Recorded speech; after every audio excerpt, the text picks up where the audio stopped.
పోనీ చెప్పండి, నాకు మరణశిక్ష ఏమంటే మరణశిక్ష చేయించుకొని వస్తా పోయి. ఇంకా నేను అంతకన్నా ఉమెన్ కమిషన్ సుమోటోగా తీసుకుంది తప్ప ఎవరు కంప్లైంట్ చేయలేదు. మా అసోసియేషన్ మాత్రమే కంప్లైంట్ చేసి ట్యాగ్ చేస్తే సుమోటో కాకపోతే ఏమవుద్దండి? ఏమండి, నేను అనేది మనకు అందరికి అన్నీ తెలుసండి. మన అందరం కూడా అన్నీ తిట్టుకుంటామండి.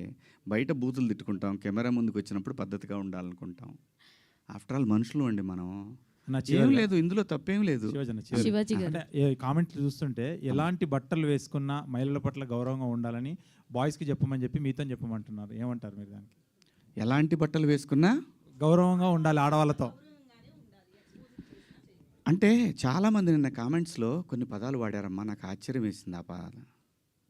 ఎప్పుడన్నా సాయి పల్లవిని ఎవరన్నా టచ్ చేశారా? ఎప్పుడన్నా అనుష్కని ఎవరన్నా టచ్ చేశారా? ఎప్పుడన్నా సౌందర్య గారిని ఎవరైనా టచ్ చేసిన సందర్భాలు విన్నామా? ఇలా చాలామంది లయాని ఎవరన్నా ఆమెను చూడగానే మా ఇంట్లో అమ్మాయి అని అంటారు. ఆవిడ మీరా జాస్మిన్ నిండుగా, మలయాళీస్ అందరు కూడా బయట నిండుగా శారీస్ కట్టుకొని వస్తారు. నేను మిమ్మల్ని అందరు అమ్మ దండం పెడతా, మీరు ఎట్టొచ్చినా మీ ఇష్టం, నాకు సంబంధం లేదు. అలాగే ఒక నిమిషం లక్ష్మి గారు, ఒక నిమిషం నన్ను మాట్లాడండి. అలాగే భూమిక గారిని ఎన్నోసార్లు వచ్చింది ఆవిడ, ఎవరన్నా టచ్ చేశారు ఆవిడ్ని? నేను అంటున్నాను, ప్రొవోక్ చేయకూడదు.